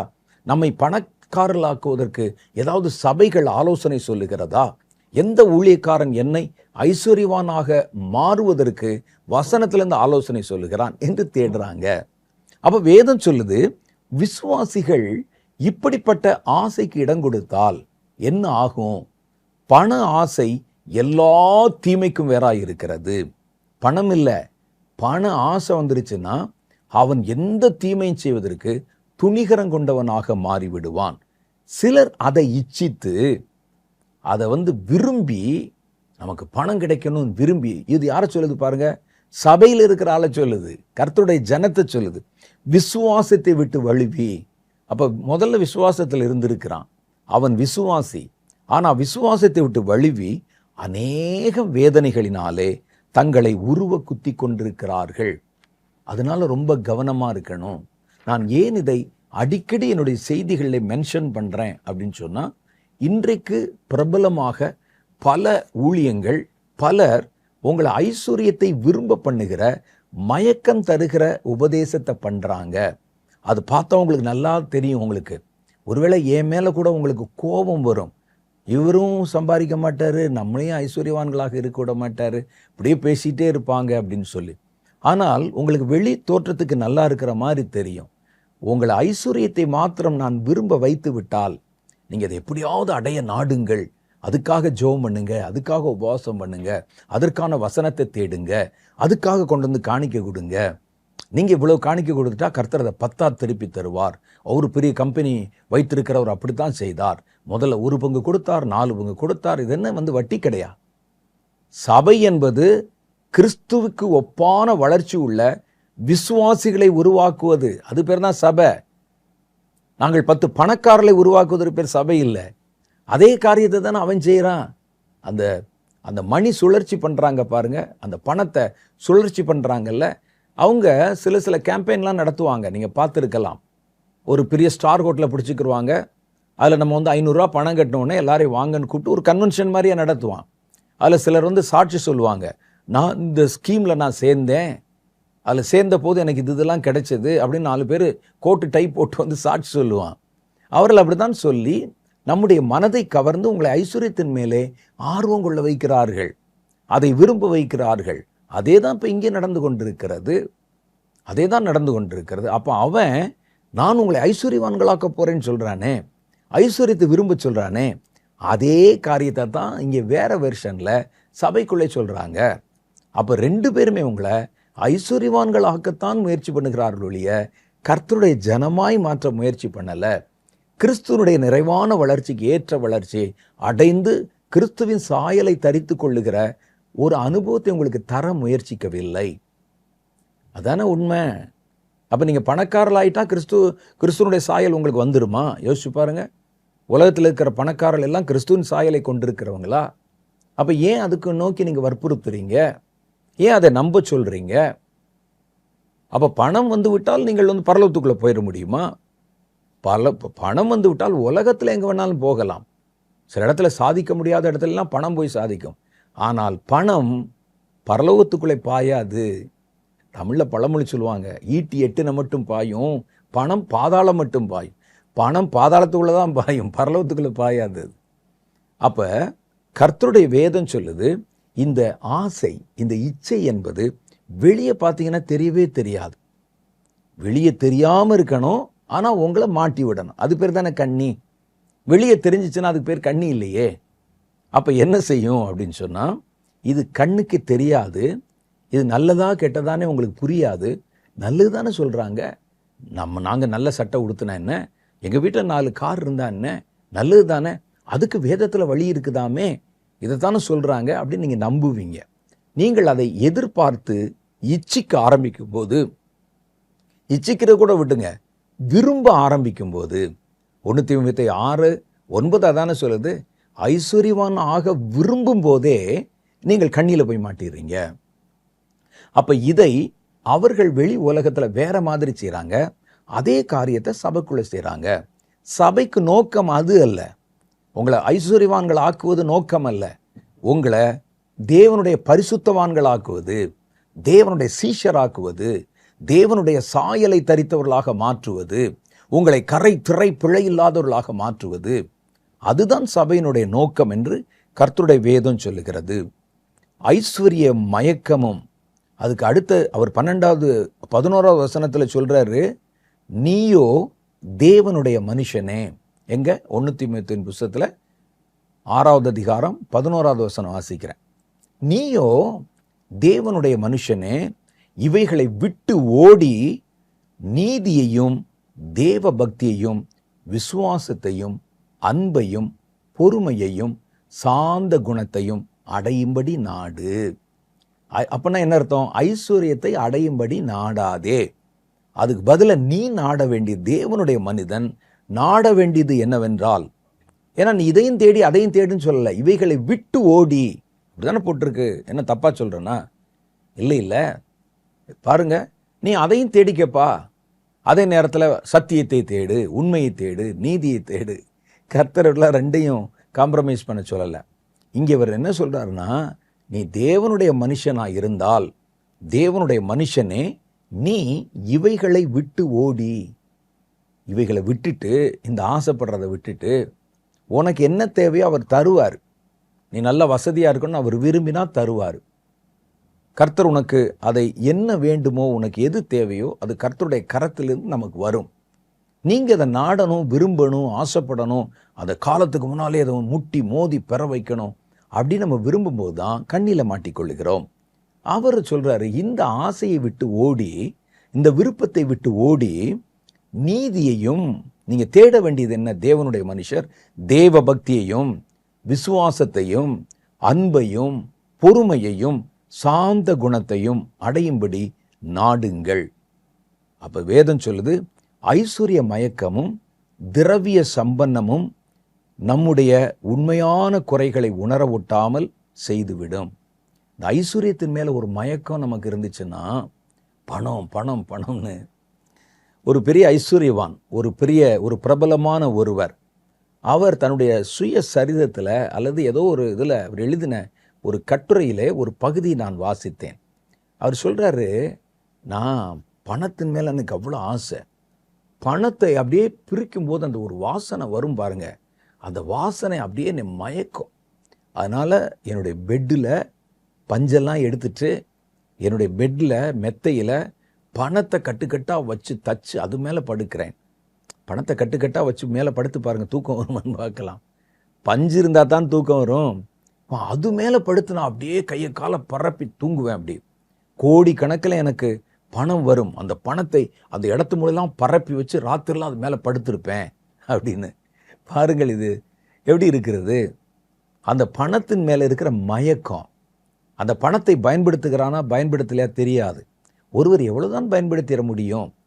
அது மீதி இருக்கிறதெல்லாம் அப்படியே புதைச்சி வச்சுருப்பான், அப்படியே அதை உள்ளே வச்சுருப்பாங்க. அது மேலே படு தூங்கிறது ஒரு மயக்கமாக. அந்த ஐஸ்வர்ய மயக்கமும் திரவிய சம்பன்னமும் ஏராளமான பொருளும் ஒரு மனிதனுக்கு அவனுடைய உண்மையான குறைகளை உணர ஒட்டாமல் செய்துவிடும். நிறைய பணம் வந்தோன்னு நமக்கு என்ன வரும் தெரியுமா? நம்ம செய்கிறதெல்லாம் சரிதான், எதை வேண்டுமானாலும் செய்யலாம் என்ற ஒரு மனநிலை வந்துவிடும். நாம் எல்லாவற்றிலும் சரியாக இருப்பதாகவும் ஒரு மாய தோற்றத்தை நமக்குள்ளே உண்டாக்கிறோம். நம்மகிட்ட காசு இருக்குது. சமுதாயத்தில் கூட அப்படித்தான். காசு இருக்கிறவன் சொல்லுதானே அம்பலம் ஏறும். ஒரு இடத்துல பணம் உள்ளவன் சொல்கிறது தான் வந்து மதிக்கப்படும். அப்போ அவன் நினச்சிக்கிடுவான், நான் சொல்கிறது எல்லாமே எனக்கு எல்லாமே தெரியும், என்கிட்ட என்ன குறையும் இல்லை, பணம் இருந்தால் போதும் அப்படின்னு சமுதாயமும் நினைக்கிறது, பணத்தை கொண்டிருக்கிறவனும் நினைக்கிறான். நாம் எல்லாவற்றிலும் சரியாகத்தான் இருக்கிறோம் என்ற ஒரு மாய தோற்றத்தை உண்டாக்கிவிடும். இது ஆபத்து. வெளிப்படுத்தின விசேஷம் 3வது அதிகாரம் 17வது வசனத்தில் ஒரு சபையே இப்படி இருந்திருக்குதே. அந்த சபைக்கு பேரு லவோதேக்கியா சபை. அது தன்னுடைய சொந்த சுயநிலையை உணராத சபை. பாருங்க, வெளிப்படுத்தின விசேஷம் 3வது அதிகாரம் 17வது வசனம். நீ நிர்பாகியம் உள்ளவனும் பரிதபிக்கப்படத்தக்கவனும் தரித்திரனும் குருடனும் நிர்வாணியுமாய் இருக்கிறதை அறியாமல் நான் ஐஸ்வர்யவான் என்றும் திரவிய சம்பன்னன் என்றும் எனக்கு ஒரு குறையும் இல்லை என்று சொல்லுகிறபடியினால், அவன் என்ன சொல்றானா, நான் ஐஸ்வர்யவான். அவனுடைய பார்வையில் சபையே பணக்கார சபை சொல்கிறோமே, எங்கள் சபையெல்லாம் பணக்கார சபைங்க, நாங்கள் போகிறதெல்லாம் ஒரு கார்ப்பரேட் சபைங்க, எங்கள் சபைக்குள்ளே வந்து நீங்கள் உள்ளே வந்து பாருங்கள், ஒரு ஏர்போர்ட்டுக்குள்ளே போன மாதிரி இருக்கும், ஒரு ஐடி கம்பெனிக்குள்ளே போகிற மாதிரி இருக்கும், ஒரு ஷாப்பிங் மாலுக்குள்ளே, ஒரு காஃபி ஷாப்புக்குள்ளே போகிற மாதிரி இருக்கும். எங்கள் சபையில் எங்கே தொட்டாலும் ஏசி, அப்படியே குள்ளுன்னு இருக்கும் அப்படின்னு சொல்கிறோமே. ஐஸ்வர்யம். எங்கள் சபையில் இருக்கிறவங்களாம் பெரிய பிக் ஷாட், பெரிய புள்ளிகள். அப்போ எங்கள் சபை ஒரு ஐஸ்வர்யமான சபை அப்படின்னு சொல்கிறான். அது உண்மைதான். ஆனால் உலக பார்வையில் அவர்கள் ஐஸ்வர்ய சம்பன்னம். சும்மா சொல்வானா யாராவது? அவங்க என்ன சொல்ல, நான் ஐஸ்வர்ய உள்ளவன் என்றும் திரவிய சம்பன்னன் என்றும். இந்த உலக பிராரமாக நிறைய என்கிட்ட பாருங்கள், காரு இங்கே சர்ச்சை ஆராதனை நடக்கும்போது வெளியே பார்த்தீங்கன்னா நூற்றுக்கணக்கான கார் வந்து நிற்கும். சபை எவ்வளோ பெருசு இருக்கோ அவ்வளோ பெரிய லேண்டு வாங்கி கார் நிறுத்த வச்சுருக்கிறோம். நாங்கள் ஐஸ்வர்யவான்கள், ஐஸ்வர்யவான்களாய் இருக்கிறோம், எங்களுக்கு ஒரு குறையும் இல்லை என்று நீ சொல்லுகிறாய். ஆனால் உண்மை நிலை என்ன தெரியுமா? ஆண்டவர் சொல்றாரு, நீ நிர்பாகியம் உள்ளவனும் பரிதபிக்கப்படத்தக்கவனும் தரித்திரனும் குருடனும் நிர்வாணியுமாய் இருக்கிறதை அறியாமல். நான் ஐஸ்வர்யவான், நான் பெரிய பணக்காரன், திரவிய சம்பன்னன் சொல்றான். அப்ப இவன் சொல்றதும் அவர் சொல்றதும் வித்தியாசமா இருக்கு. அப்ப இங்க என்ன நடக்குது? யார் சொல்றது உண்மை? அப்ப கர்த்தர் சொல்லுவது, மேலே சொல்லுகிற அந்த காரியங்கள் அவனுடைய ஆவிக்குரிய நிலைமை. கீழே அவன் நினைக்கிறது அவனுடைய பிரசன்ட் நிலைமை, மாம்சத்துக்குரிய உலகத்துக்குரிய நிலைமை. அதான் சொல்றாங்க பாருங்க, கர்த்தர் ஆவிக்குரிய கண்ணோட்டத்தில் பார்க்கிறார். இவன் பரிதபிக்கப்படத்தக்கவன், செத்தானா முடிஞ்சது ஒண்ணுமில்ல. பரிதபிக்கப்படத்தக்கவன், நிர்பாகியம் உள்ளவன், தரித்திரன். அப்ப இவன் என்ன சொல்றான்? நான் ஐஸ்வர்யவான். அது உண்மைதான் உலகத்துல. ஆனா கர்த்தருடைய பார்வையில நீங்கள் கையில் வச்சிருக்கிற எவ்வளோ கார் வச்சிருக்கீங்க, பேங்க் பேலன்ஸ் எவ்வளோ வச்சிருக்கிறீங்க, உங்களுக்கு எத்தனை வீடு இருக்குது, எத்தனை லேண்ட் இருக்குது, அது முக்கியம் இல்லை. நீ ஆவியில் எப்படி இருக்கிறாய், அதான் முக்கியம். அப்போ ஒரே சபை தான். கர்த்தர் அந்த சபையை எப்படி பார்க்கிறாருன்னா, நிர்பாக்கியம் உள்ளதும், அடுத்து என்னது, பரிதபிக்கப்படத்தக்கதும், தரித்திரமும், கண் தெரியாத குருடனும், நிர்வாணியும் அப்படி இருக்குது. இதுதான் கர்த்தருடைய பார்வையில தெரியுது. ஆனா இந்த சம்பந்தப்பட்டவனுடைய பார்வையில தன்னை ஐஸ்வர்யவானாக தெரிகிறது, திரவிய சம்பந்தம் உள்ளவனாக தெரிகிறது, ஒரு குறையும் இல்லாத மாதிரி தெரியுது. அவன் பார்க்கிற குறையெல்லாம், நிறையெல்லாம் உலக பிரகாரமான நிறைகள். பார்த்தீங்களா வசனம் என்ன சொல்லுதுன்னு? இதையா தேடுகிறோம் நம்ம? நீங்க எவ்வளவுதான் விலை உயர்ந்த சட்டை போட்டிருந்தாலும், எவ்வளோ விலை உயர்ந்த ஒரு 10 லட்சத்துக்கு ஒரு ட்ரெஸ்ஸு, பாருங்க எவ்வளோ பெரிய ட்ரெஸ்ஸு நீங்கள் சபையிலுக்கு போட்டாலும் கர்த்தர் உங்களை பார்க்கும்போது நிர்வாணி என்று தான் பார்க்கிறார். ஏன்னா நீங்கள் இப்போ வச்சிருக்கிற இந்த உலகத்தில் நீங்கள் ஐஸ்வர்யம் என்று சொல்லுகிற எதுவுமே உங்களோட பரலோகத்துக்கு வராது. ஒரு சின்ன குண்டூசியை கூட கொண்டு போக முடியாது. அப்போ இவன்கிட்ட பரலோகத்துக்கு கொண்டு வருவதற்கான என்ன காரியம் இருக்குதுன்னு கர்த்தர் பார்க்கிறார். ஈவன் ஒரு ட்ரெஸ்ஸு கூட இல்லை அவன்கிட்ட. பரலோகத்துக்கு கொண்டு வர மாதிரி ஒரு ட்ரெஸ் இல்லை. பரலோகத்துக்கு கொண்டு வரதுக்கு ட்ரெஸ் இருக்கான்னு கேட்பீங்க. இருக்கு. அது பரிசுத்தவான்களின் நீதியே அந்த வஸ்திரம் என்று எழுதப்பட்டிருக்கு. அப்போ உங்கள் பார்வை வேற, அவருடைய பார்வை வேற. கர்த்தர் உங்களை ஐஸ்வர்யவான்கள் ஆக்குகிறேன் என்று சொல்லுதான் அவருடைய பார்வை வேற. நீங்கள் அதை குறித்து விளங்கி கொள்வது வேற. நமக்கு ஐஸ்வர்யவான ஆக்குறேன், உங்களுடைய குறைகளை எல்லாம் என்னுடைய மகிமையிலே நிறைவாக்குகிறேன் அப்படின்னு கர்த்தர் சொன்னால் உடனே நமக்கு மனசு எங்கே போகும்னா, காரு, பங்களா, வசதி, லேண்டு, நிலம், அப்புறம் பேங்க்ல பேலன்ஸ் அப்படின்னு போகும். கர்த்தர் அந்த குறையை சொல்லலை. உங்களுடைய ஆவிக்குரிய வாழ்க்கையில் கர்த்தர் அதை சொல்லி இருந்தால், இவன் இவ்வளவு ஐஸ்வர்யம் உள்ளவன், திரவிய சம்பந்தம் உள்ளவனை ஆமானி ஐஸ்வர்யவான்ல சொல்லியிருக்கணும். அவனை ட்ரெஸ்ஸே இல்லைன்னு சொல்றாரு. உன்னை பார்க்கும்போது அப்படி நிர்வாணி அல்லப்பா இருக்கிற அப்படின்னு சொல்ற. என்னாண்டவர் இந்த வஸ்திரம், அதெல்லாம் என் கண்ணுக்கு தெரியல, இதெல்லாம் பரலோகத்துக்கு வராது அப்படின்ல சொல்றாரு. அப்ப இந்த மயக்கத்திலே நம்மை சிக்க வைப்பது சாத்தானுடைய கண்ணிகளில் ஒன்று. கடைசி நாட்கள்ல இந்த பொக்கிஷங்களை சேர்த்து வைக்கிறாங்க பாருங்க. அதை குறித்து வேதம் சொல்லுகிற பல செய்திகள்ல நான் உங்களுக்கு இதை பற்றி அடிக்கடி சொல்லியிருக்கிறேன். காரணம் என்னன்னா, இந்த கடைசி காலத்தில் தேவனுடைய பிள்ளைகளை நீர்த்து போக பண்ணுவது, மாயையான காரியங்களை நாடி தேடி ஓட வைப்பது, இந்த மாதிரியான உபதேசங்கள் இன்னைக்கு காட்டு தீ போல பரவி கொண்டு வருகிறதுனால நீங்க கவனமா இருக்கணும். வேதம் சொல்லுது, யாக்கோபினுடைய புஸ்தகம் 5வது அதிகாரம் 1, 2, 3 ஆகிய வசனங்கள், ஐஸ்வர்யவான்களை கேளுங்கள் சொல்றார். ஐஸ்வர்யவான்களை கேளுங்கள், உங்கள் மேல் வரும் நிர்பந்தங்களின் நிமித்தம் அலறி அழுங்கள். உங்க மேல ஒரு பெரிய நிர்பந்தம் வரப்போகுது. இவர் எந்த ஐஸ்வர்யவான்களை சொல்லுகிறார்? உலக பிரகாரமாய் தங்களை ஐஸ்வர்யவான்களாய் வைத்துக் கொண்டிருக்கிறவர்கள், ஐஸ்வர்யத்தை விரும்புகிறவர்கள். அவங்க மேலெல்லாம் கடைசி காலத்துல ஒரு பெரிய நிர்பந்தங்கள் வருமாம். அதன் நிமித்தம் அலறி அழப்போகிறீர்கள். உங்கள் ஐஸ்வர்யம் அழிந்து உங்கள் வஸ்திரங்கள் பொட்டரித்து போனது. அப்ப இந்த உலகத்துல உண்டாகிற இந்த பாதிப்பு வரும்போது நீங்க நினைச்ச அந்த ஐஸ்வர்யத்தின் வஸ்திரம் பொட்டரித்து போயிடும்.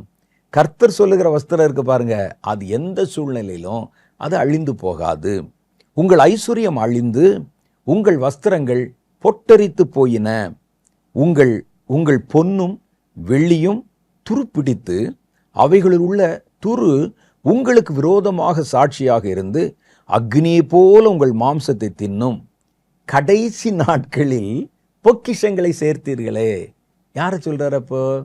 கடைசி நாட்கள் அந்த பொக்கிஷங்களை விரும்பி அதுக்காக ஃபாஸ்டிங் பண்ணி, அதுக்காக ஜெபம் பண்ணி, அதற்காக ஓடி, அதற்காக வசனங்களை தேடி, கடைசி காலத்தில் நீங்கள் இந்த முறையில் பணத்தை தேடினாலும் அல்லது வெளியே சொல்கிற மாதிரி அதிர்ஷ்டக்கல், மோதிரக்கல் அல்லது மணி சுழற்சி போன்ற காரியங்கள் இதெல்லாம் ஈடுபட்டு பணக்காரர்கள் ஆனாலும் கடைசி காலத்தில் நீங்கள் ஐஸ்வர்யத்தை சேர்த்தீங்களே, உங்களுக்கு என்ன நடக்கு பாருங்க.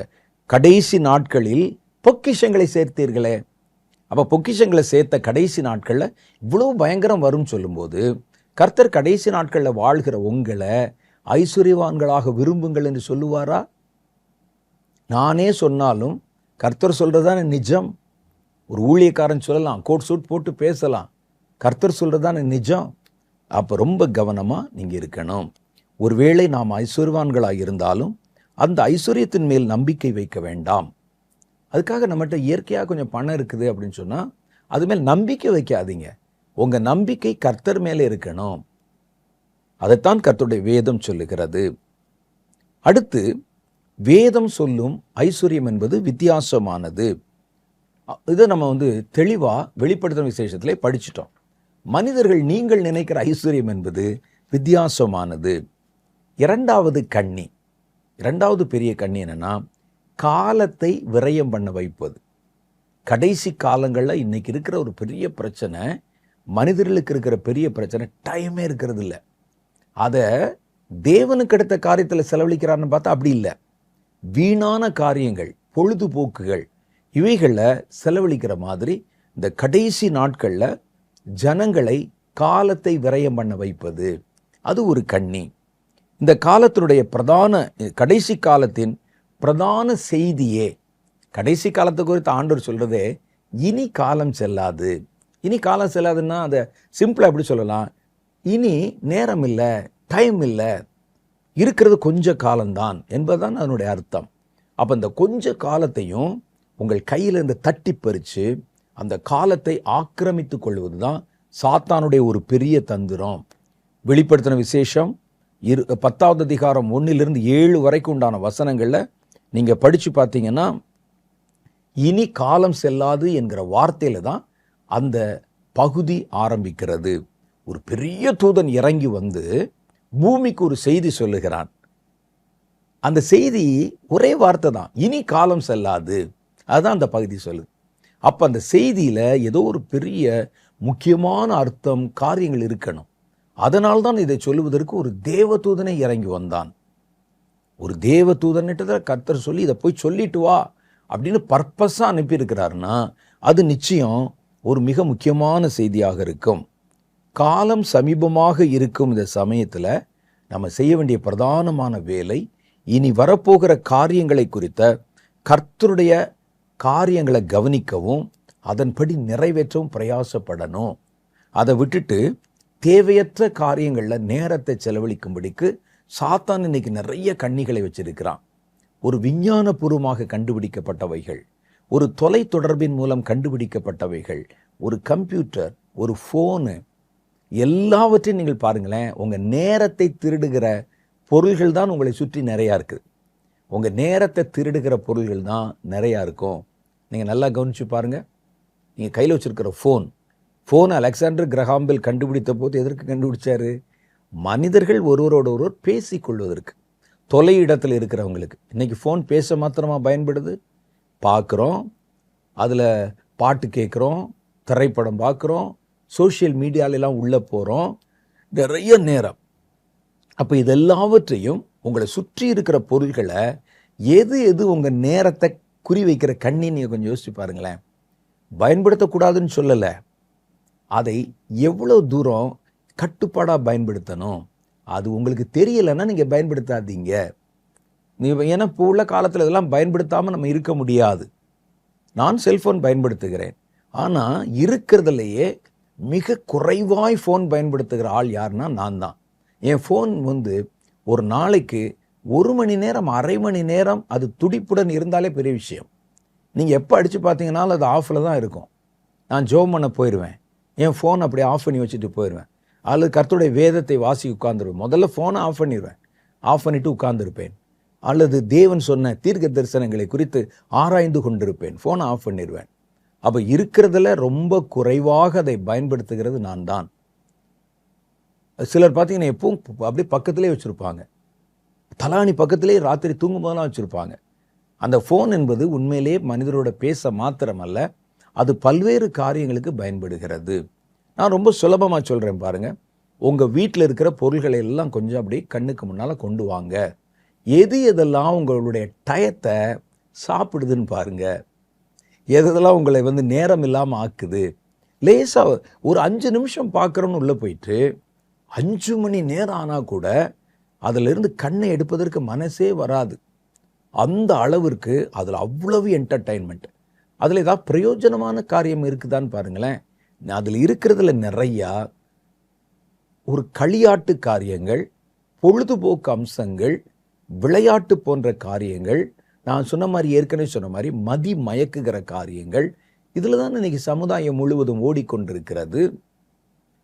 நான் ஊழியத்துக்கு வர்ற வரைக்கும், ஊழியத்துக்கு வரும்போது கூட சில வருஷங்கள் எங்கள் வீட்டில் ஃபோன் இருந்ததில்லை, லேண்ட்லைன் ஃபோன் கூட இருந்ததில்லை. நான் சொல்வது 80களில் 75, 78, 80, 89 வரைக்கும் அப்படிலாம் ஒன்றும் இருந்ததில்லை ஃபோன்கள். அது இல்லாமல் தான் நாங்கள் வாழ்ந்துருக்கிறோம், பிரயாணம் செய்திருக்கிறோம்.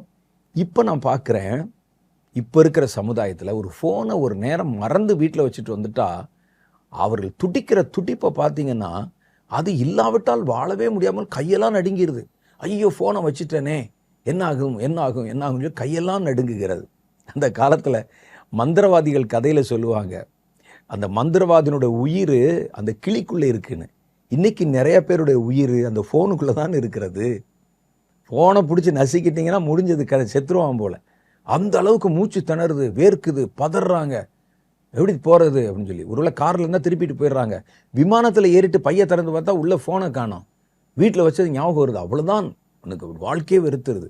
பார்க்குறோம் இல்லை நம்ம. அப்போ இது இன்றைக்கு நம்முடைய சமுதாயத்தில் நம்முடைய சரீரத்தோடு நம்முடைய வாழ்க்கையோட இரண்டரை கலந்த ஒரு காரியம் போல் இருக்கிறது. அதனுடைய வேலை என்ன? நீங்கள் அதை பாருங்கள். அதனுடைய வேலை என்ன? உங்கள் நேரத்தை, பெரும்பகுதி நேரத்தை திருடுவது தான் அதனுடைய வேலை. அதுதான் கர்த்தருடைய வேதம் சொல். பொல்லாத நாட்களின் முக்கியமான கிரியையே மனிதர்களின் நேரத்தை திருடுவது தான். இந்த கடைசி நாட்களில் மனுஷருடைய நேரத்தை திருடி அவரை ஏதோ பிஸியாக இருக்கிற மாதிரி ஆக்கிறோம். இதில் பார்த்தீங்கன்னா பைசா பிரயோஜனம் இருக்காது. ஆனால் இரவு பகலாக உட்கார்ந்து பேசுவதும், அரட்டை அடிப்பதும், செய்திகளை அனுப்புவதும், ப்ராங்க் பண்ணுவதும் என்னென்னமோ பண்ணுறாங்க.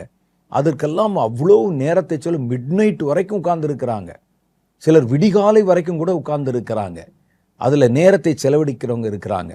வேதம் சொல்லுது, கடைசி காலத்தில் சாத்தானுடைய பெரிய கண்ணி உங்கள் நேரத்தை திருடுவது தான், அல்லது உங்களுடைய காலத்தை விரயம் செய்ய வைப்பது. எபேசியர்களின் நிருபம் 5வது அதிகாரம் 15, 16 வசனம் என்ன சொல்லுது பாருங்க. ஆனபடியினாலே நீங்கள் ஞானமற்றவர்களைப் போல நடவாமல் ஞானமுள்ளவர்களைப் போல கவனமாக நடந்து கொள்ளுங்கள். மற்றவெல்லாம் தன்னுடைய காலம் போகுதேங்கிறத குறித்து கவனம் இல்லாமல், மதி இல்லாமல் இருக்கிறாங்க. வேற என்ன போனாலும் நீங்கள் அதை ரீப்ளேஸ் பண்ணிடலாம். நீங்கள் பெருசாக விக்கிரகமாக பயன்படுத்த நினைக்கிற ஃபோன் போனால் கூட ஒரு புது ஃபோனை வாங்கிடலாம். காலம் போனால் வாங்க முடியாது. ஒரு நிமிஷத்தை கூட வாங்க முடியாதே, ஒரு வினாடியை கூட வாங்க முடியாதே. அப்படியானால் அது எவ்வளோ விலையேற பெற்றதுன்னு பாருங்க. அதை திருட வைக்கிறதுக்கு தான். ஏன்னா கடைசி காலத்தில் தான் கர்த்தர் மனிதர்களோட அதிகமாக இடைப்பட விரும்புகிறார். காலம் அதிகம் இல்லைன்னு சொல்கிறதுனால பல பக்கத்தில் கள்ள உபதேசங்கள், பல பக்கத்தில் உங்களை இடறி விழ பண்ணுகிற கண்ணிகள், சமுதாயத்தில் உண்டாகிற பிரச்சனைகள், அதெல்லாம் துரத்தி கொண்டிருக்கும் போது உங்களை கர்த்தர் பாதுகாக்க உங்களோட பேச விரும்புகிறார். அப்போ நீங்கள் அவர்கிட்ட நேரம் செலவழிக்கணும் விரும்புகிறார். ஆனால் சாத்தான் என்ன செய்கிறாங்க, அங்கே போயிடாத. சர்ச்சுக்கு போனால் கூட ஒரு டேப் எடுத்துகிட்டு போ, அல்லது ஒரு ஃபோன் எடுத்துகிட்டு போ. பாஸ்டர் பேசுகிற ஒரு வேளை பிடிக்கலை, போர் அடிக்குது, இதே தானே போன தடவையும் பேசினார், உடனே ஃபோன் எடுத்து அப்படியே எதையாவது பார்த்துக்கிட்டே இருப்பாங்க. எவ்வளோ காரியங்கள் பாருங்களேன்.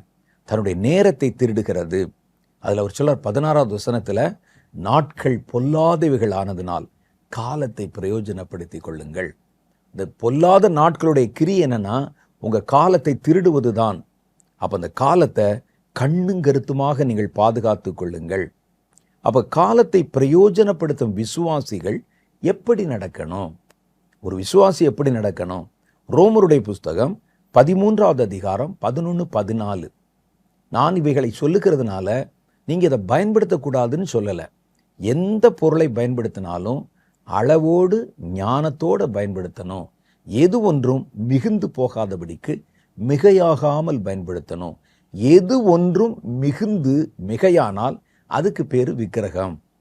கடவுளுக்கு உண்டானதை அபகரித்த அந்த இடத்துல எது தன்னை நிலைநிறுத்திக் கொள்ளுகிறதோ அதுக்கு பேர் விக்கிரகம். நீங்கள் செல்ஃபோன்லேயே வச்சுட்டு எப்போ பார்த்தாலும் போகும்போது ஆண்டவர் பார்த்து ஆமேன் அப்படின்னு சொல்லிட்டு போகிறது, விஷ் பண்ணிட்டு போகிறது, வீட்டில் போய் எப்போ பார்த்தாலும் இதிலே இருந்தீங்கன்னா தேவனை விட நீங்கள் எதை முக்கியப்படுத்தினாலும் அது பேர் விக்கிரகம். அப்போ உங்களை அறியாமலே விக்கிரக ஆராதனை செய்கிறீர்கள். ரோமர் புஸ்தகத்தில் 13வது அதிகாரம் 11லிருந்து 14 வரைக்கும் என்ன சொல்கிறாங்க அப்படின்னு பார்த்தா, நித்திரையை விட்டு எழுந்திருக்கத்தக்க வேலை ஆயிற்றென்றும் நாம் காலத்தை அறிந்தவர்களாக இப்படி நடக்க வேண்டும். அவரே சொல்கிறார், காலத்தை அறிஞ்சு நீங்கள் இப்படியெல்லாம் நடக்கணும். என்ன சொல்கிறாங்க? நாம் விசுவாசிகளான போது ரட்சிப்பு சமீபமாய் இருந்ததை பார்க்கிலும் இப்பொழுது அது நமக்கு இன்னும் அதிக சமீபமாகிறது. நீங்கள் ரட்சிக்கப்பட்ட போது இருந்த காலத்தை விட இப்போ இன்னும் குறுகிய காலம்தான் இருக்கிறது. இரவு சென்று போயிற்று, பகல் சமீபமாயிற்று. ஆகையால் முதல் காரியம், அந்தகாரத்தின் கிரியைகளை நாம் தள்ளிவிட்டு ஒளியின் ஆயுதங்களை தரித்து கொள்ளுங்கள். இந்த அந்தகாரத்தின் ஆயுதங்கள் இருக்கு பாருங்க, அந்த கிரியைகள் அதெல்லாம் தள்ளிட்டு ஒளியின் ஆயுதங்களை தரித்து கொள்ளுங்கள். களியாட்டும் வெறியும் வேசித்தனமும் காமவிகாரமும் வாக்குவாதமும் பொறாமையும் உள்ளவர்களாய் நடவாமல், இதெல்லாம் இதில் நம்ம கொண்டாந்து அப்படியே இன்க்ளூட் பண்ணோம். அப்படி நடவாமல் நீங்கள் பகலிலே நடக்கிறவர்கள் போல சீராய் நடக்க கடவும். துர்ச்சைகளுக்கு இடமாக உடலை பேணாமல் கர்த்தராகிய இயேசு கிறிஸ்துவை தரித்து கொள்ளுங்கள். இதுதான் கடைசி காலத்தில் விசுவாசிகள் செய்ய வேண்டிய வேலை. அப்போ அதுக்கு அவர் என்ன சொல்கிறாருன்னா, முதல்ல நித்திரை விட்டு எழுந்திருங்கள், வேலை ஆயிற்று, காலத்தை அறிந்தவர்களாக இருங்கள். அப்போ அந்த காலத்தை எவ்வளவு கவனமாக பயன்படுத்தணுங்கிறதுல ரொம்ப கவனமாக இருங்கள் என்று சொல்லுகிறது. காலத்தை குறித்து கவனமற்றவர்கள் எப்படி இருப்பாங்க? அவர்கள் வீண் அலுவல்காரராக இருப்பாங்க. அவங்க செய்கிற வேலையெல்லாம் பார்த்தீங்கன்னா, அது சாதாரண தமிழ் மொழியில் சொல்லுவாங்க, இந்த வெட்டி வேலைன்னு சொல்லுவாங்க. அவங்க செய்கிற வேலையெல்லாம் வெட்டி வேலை. அதில் பைசா பிரயோஜனம் இருக்காது, ஆவிக்குரிய வாழ்க்கைக்கு எந்த பிரயோஜனம் இருக்காது. அவங்க பண்ணுறதெல்லாம் வீண் அலுவல். ஆனால் அது ரொம்ப சீரியஸாக பண்ணிகிட்டு இருப்பான். அதான் பெருசு, சீரியஸாக. 2 தெசலோனிக்கேயர் புஸ்தகம் 3:11 சொல்லுகிறது, உங்களில் சிலர் யாதொரு வேலையும் செய்யாமல் வீண் அலுவல்காரராய். அப்படின்னா அலுவல் செய்கிறான், அது வீணான அலுவல். அலுவல்லாம் தெரியுமில்ல, அவன் செய்கிற வேலை முழுசாக செய்யாமல் இல்லை, சும்மா அப்படி படுத்துட்டு இருக்கல, அவன் வேலை செய்கிறான். அந்த வேலையெல்லாம் வீண் அலுவல்காரராய் ஒழுங்கற்று திரிகிறார்கள் என்று கேள்விப்படுகிறோம். அவங்க எப்படி இருக்கிறாங்க அப்படின்னு கேட்டால், ஒரு வேலையும் செய்யாமல் வீணான வேலைகளை செய்து. அப்போ அந்த ஒரு வேலைன்னு சொல்லி எந்த வேலையை சொல்கிறாரு? தேவனுக்கு அடுத்த, கிறிஸ்துவுக்கு அடுத்த, விசுவாசத்துக்கு அடுத்த, உங்களுடைய நித்திய ஜீவனுக்கு அடுத்த, ஊழியத்துக்கு அடுத்த வேலைகளை செய்யாமல் ஏதோ ஒன்று செய்கிறான். ஆனால் வீண் அலுவல்னு போட்டிருக்குல்ல, அப்படின்னா அவன் வேற ஒன்று செய்கிறான். ஆனால் அது தேவனுக்கும் இவனுடைய ஜீவனுக்கும் பிரயோஜனமற்ற கிரியைகள். அதை உட்காந்து ரொம்ப கடமையாக நேரத்தை செலவழித்து அப்படி ரொம்ப மைனூட்டாக உட்காந்து செஞ்சுக்கிட்டு இருப்பார். அதனால் ஒரு பிரயோஜனம் இல்லை அவனுடைய ஆவிக்குரிய வாழ்க்கைக்கு. இவர்கள் அப்படி ஒழுங்கற்று திரிகிறார்கள் என்று கேள்விப்படுகிறோம். 2வது, இந்த காலத்தை விரயமாக்குறவங்க என்ன செய்வாங்க? அடையாளம் என்னன்னு பார்த்தா, வீண் பேச்சு பேசுவாங்க. 1 தீமோத்தேயின் புஸ்தகம் 6வது அதிகாரம் 20வது வசனம், ஓ தீமோத்தேயுவே, உன்னிடத்தில் ஒப்புவிக்கப்பட்டதை நீ காத்து கொண்டு சீர்கேடான வீண் பேச்சுகளுக்கும் ஞானமென்று பொய்யாய் பேர் பெற்றிருக்கிற கொள்கையின் விபரீதங்களுக்கும் விட்டு விலகு அப்படின்னு சொல்கிறாங்க. இது ரொம்ப கவனமாக நம்ம பார்க்க வேண்டிய ஒரு காரியம். இந்த 2 கண்ணிகளும் ரொம்ப முக்கியமானவைகள். இந்த கண்ணிகள் நம்முடைய விசுவாச வாழ்க்கை உருக்குலைத்து விடும். மூணாவது ஒரு பெரிய கண்ணி இருக்குது, அது கள்ள வேலையாட்கள். அதை நான் இன்னொரு சந்தர்ப்பத்தில், ஏன்னா அது ரொம்ப பேச வேண்டி இருக்குது. கள்ள உபதேசங்கள், கள்ள வேலையாட்கள். அவங்க சபைக்குள்ளே வந்துடுவாங்க, வீட்டுக்குள்ளே வந்துடுவாங்க. நம்முடைய ஆவிக்குரிய வாழ்க்கை, நீங்கள் அந்த சபைக்கு போகலைன்னா கூட யூடியூப்பில் வந்து உங்களை வந்து வீட்டில் கதவை தட்டிடுவாங்க. கேளுங்க பாருங்கன்னு சொல்லி தம்ப்நெயிலில் புது புது வார்த்தைகளை போட்டு எழுதி உங்களை பார்க்க வைக்கிறதுக்கு உள்ளே கொண்டு வந்து எப்படியாவது தங்களுடைய வார்த்தைகளை உங்களுடைய இருதயத்துக்குள்ளே போட்டுருவாங்க. ஒரு பெரிய கண்ணி, இது பெரிய கண்ணி. அவைகள் இன்றைக்கு எப்படி தீவிரமாக வருகிறதுன்னு நான் இன்னொரு சந்தர்ப்பத்தில் இந்த மூன்றாவது கண்ணியை பற்றி உங்களுக்கு விளக்கி சொல்ல விரும்புகிறேன். இப்போ நம்ம பார்த்த இந்த 2 கண்ணிகளும் ரொம்ப முக்கியமானவைகள். அப்போ நான் ஏற்கனவே சொன்ன மாதிரி, கண்ணி என்பது நீங்கள் புழங்குகிற இடத்துல தான் இருக்கும், நீங்கள் அடிக்கடி நடமாடுகிற இடத்துல இருக்கும், உங்களுக்கு தேவையுள்ள ஒரு இடத்துல இருக்கும்.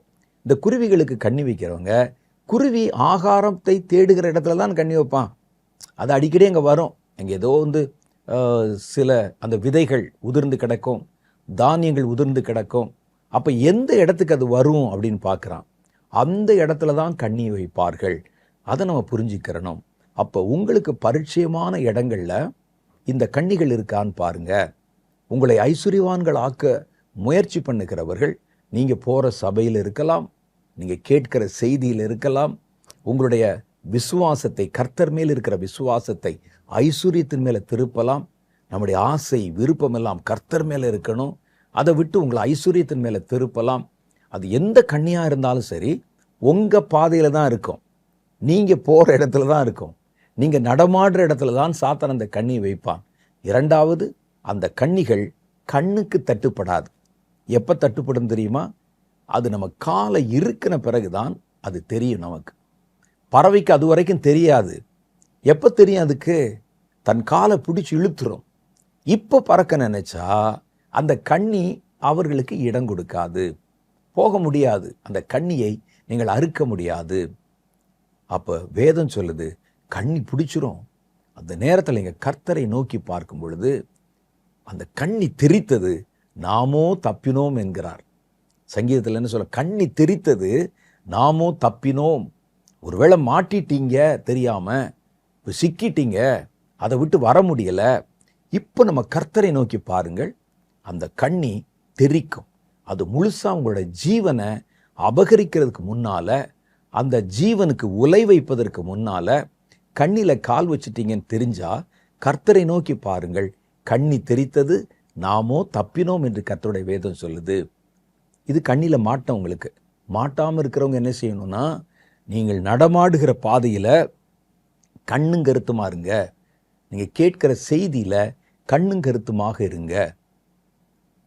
நீங்கள் நடமாடுகிற இடங்களில் உங்களோட தொடர்புள்ள ஒரு இடத்துல கவனமாக இருங்க. கண்ணி கண்ணுக்கு தட்டுப்படாது. ஆகவே நீங்கள் எல்லாவற்றையும் சோதித்து பார்த்து இது தேவனால் உண்டானதோ என்பதை அறியணும். அது எப்படிங்க நாங்கள் அறியுதுன்னு கேட்டால், முதல்ல நீங்கள் வசனத்தில் நல்ல ஞானம் உள்ளவர்களாக இருக்கணும். நான் என்னதான் சொன்னாலும் நீங்கள் வசனத்திலே ஞானம் உள்ளவர்களாக இருந்தால் உங்களை ஏமாற்றுவது கடினம், ஏமாற்ற முடியாது. நான் இப்போ வந்து கொஞ்சம் எஜுகேட்டட், நான் வந்து படிச்சிருக்கிறேன்னு வச்சுக்கோங்க. அப்போ எனக்கு தெரியும் சூரியன் கிழக்கு தான் உதிக்கும் தெரியும். அப்போ ஒருவர் சொல்லுகிறார், அங்கே சூரியன் மேற்கே உதிக்கும் அப்படின்னு சொல்கிறார், கிழக்கே மறையும் அப்படின்னு சொல்கிறார்.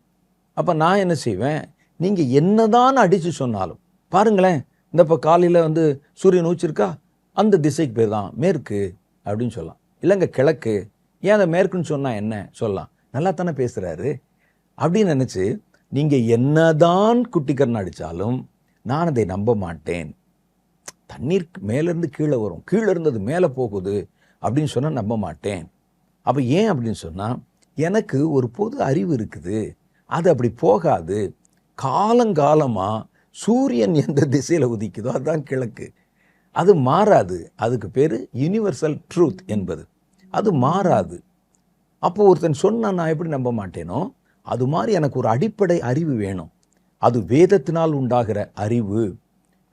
நம்முடைய கிறிஸ்தவ வாழ்க்கை முழுசும், கிறிஸ்துவோடு நம்ம இருக்கிற அனுபவம் முழுசும், விசுவாசம் போன்ற எல்லாமே இந்த வசனத்தை மையமாக வைத்துத்தான் கட்டமைக்கப்பட்டிருக்கிறது. அந்த அடிப்படையை நீங்கள் புரிந்து கொண்டால் உங்களை ஏமாத்துறது கஷ்டம், உங்களை ஏமாற்ற முடியாது. நீங்கள் எவ்வளோக்குள்ள வசனத்தில் ஸ்ட்ராங்காக இருக்கீங்களோ பார்த்தோன்னே கண்டுபிடிச்சிருவீங்க. இது கண்ணி, இது பொய் அப்படின்னு கண்டுபிடிச்சிருவீங்க. அதனால் முறையாக வேதத்தை வாசியுங்கள், அதை கிரகித்து கொண்டு புரிந்து வாசிங்க, புரிந்து கொள்ள முயற்சி பண்ணுங்கள். பரிசுத்த ஆவியானவர் உதவி செய்வார். சொல்லப்படுகிற எல்லாவற்றையும் நம்பிராதீங்க. அவைகள் தேவனால் உண்டாயிருக்கிறதோ என்று நீங்கள் பாருங்கள். கண்ணிகளில் கால் வைக்கிறதுக்கு முன்னால் யோசிங்க, இவங்க இவ்வளவுலாம் பேசுகிறாங்களே, இதை பற்றி வேதம் என்ன சொல்லுகிறது அப்படின்னு பாருங்க. நானுமே இப்போ நிறைய பேசியிருக்கிறவங்ககிட்ட நீங்கள் உடனே வேதத்தை எடுத்து பாருங்க. வேதம் இதை குறித்து என்ன சொல்லுகிறது? ஒருவேளை என்னை பணக்காரராக தான் ஆக சொல்லுகிறதா, அல்லது வேதத்தில் இந்த வசனத்துக்கெல்லாம் இப்போ என்ன அர்த்தம், இது எதை சொல்லுகிறதுன்னு உட்கார்ந்து யோசித்து சோதித்து பாருங்கள். நலமானதை பிடித்து கொள்ளுங்கள். எது உங்களுடைய ஆவிக்குரிய வாழ்க்கை அது உரமூட்டி வளரச் செய்து கர்த்தரோடு இணைக்கிறதோ அதில் கவனப்படுங்கள். அப்பொழுது உங்களுடைய கால்கள் கண்ணிகளுக்கு தப்புவிக்கப்படும். நீங்கள் போகிற எந்த இடத்துலையும், நீங்கள் கனெக்ட் ஆகிற எந்த இடத்துலையும் சத்துரு கண்ணிகளை வைக்க கடைசி காலத்தில் கவனமாக இருக்கிறான். அதனால் விழிப்புள்ளவர்களாக இருங்கள். உங்களுடைய ஆத்துமாவை காத்து கொள்ளுங்கள். உங்கள் ஆத்துமா எனக்கு எப்படியோ தெரியாது, உங்களுக்கு அதுதான் ஐஸ்வர்யம், அதான் பெரிய பாக்கியம். ஒருவன் தன் ஜீவனை இழந்தால் அதற்கு ஈடாக அவன் எதையும் செய்ய முடியாது. அப்போ அதில் நீங்கள் கவனமாக இருங்க. நீங்கள் தான் அதை குறித்து கவலைப்படணும். கர்த்தர் சீக்கிரம் வருகிறார். கவனமாக இருந்து உங்கள் ஆத்துமாக்களை காத்து கொள்ளுங்கள். தலைகளை தாழ்த்தி ஒரு சின்ன ஜெபம் பண்ணுவோமா? அன்பும் இரக்கமும் நிறைந்த எங்கள் பரலோக பிதாவே, கடைசி நாட்களிலே திரும்பின பக்கமெல்லாம் கண்ணிகள் வைக்கப்பட்டிருக்கிறது. இதோ குறிப்பாக எங்கள் விசுவாச வாழ்க்கையை சீர்குலைக்கவும், எங்கள் கையிலிருந்து அபகரித்து விடவும் சத்ருவானவன் எங்கள் கால்களுக்கு முன்பாக பல கண்ணிகளை வைக்கிறத பார்க்குறோம். அந்த கண்ணிகள் மேற்பார்வைக்கு ஒன்றுமே தெரியாது, ஆனால் அது உள்ளான காரியத்தில் மறைவாக வைக்கப்படுகிறதுனால நாங்கள் விசேஷித்து தேவனுடைய ஞானத்தை பெறவும், ஆவியானுடைய அனுகிரகத்தினால் நிரப்பப்படவும், வேத வசனத்திலும் வார்த்தையிலும் நாங்கள் பூரணப்படுத்தப்படவும் ஆவியானவரே உடைய பிள்ளைகளுக்கு உதவி செய்தருளும், எங்களுக்கு உதவி செய்தருளும். தேவனே, எங்கள் கண்களை திறந்தருளும் ஆண்டவரே. மறைவான கண்ணிகளை பார்க்கும்படிக்காக கண்களை திறந்தருளும். அது எங்கள் மேல் கவலைப்படுகிறதைப் போல, ஐஸ்வர்யம் உள்ளவர்களாக எங்களை மாற்றுகிறதைப் போல காணப்பட்டாலும் அவைகளிலிருந்து கண்ணிகளிலே நாங்கள் தப்பித்துக்கொள்ள உதவி செய்தருளும். காலத்தை விரயம் செய்கிற எந்த கண்ணியிலும் எங்கள் கால்கள் சிக்கிக்கொள்ளாதபடி கருத்தாய் எங்களை தற்காத்து கொண்டருளும். இந்த வார்த்தைகளை கேட்ட ஒவ்வொருவர் மேலும் தேவனுடைய பிரசன்னமும் விழிப்புணர்வின் ஆவியும் செயல்படுவதாக. ஞானத்தை அவர்களுக்குள்ளே ஊற்றுகிற பரிசுத்த ஆவியானவர் விசேஷித்த தேவ ஞானத்தை அவர்களுக்குள் கொடுத்து அவர்களை ஆசீர்வதிப்பீராக. தொடர்ந்து அவர்களுடைய தேவைகளை சந்தித்தருளும். இயேசுவின் நாமத்திலே என் ஜெபத்தை ஏற்றுக்கொள்ளும் எங்கள் பிதாவே, ஆமென். கர்த்தராகிய தேவன் இந்த நாள் நம்முடைய நிகழ்ச்சியிலே தெளிவாக நம்மோடு பல காரியங்களை பேசினார். ஆராதனையை நமக்கு ஆசீர்வாதமாக மாற்றி கொடுத்தார். ஜெப நேரத்திலே நம்முடைய மன்றாட்டுகளை கவனித்தார். செய்தி நேரத்தில் நம்மோடு கூட நிறைய காரியங்களை பேசி விலையேற பெற்ற நம்முடைய ஆத்துமாக்களை காத்துக்கொள்ள வழி சொல்லி இருக்கிறார். இந்த தேவன் என்றென்றும் உள்ள சதா காலங்களிலும் நம்முடைய தேவன் நம்மை மரண பரியந்தம் நடத்துவதாக வாக்கு பண்ணி இருக்கிற தேவன். இன்னொரு வாரத்தில் வேறொரு புதிய செய்தியோடு உங்களை சந்திக்கிறேன். அதுவரை கர்த்தர் உங்களை ஆசீர்வதித்து காப்பாராக. ஆமென்.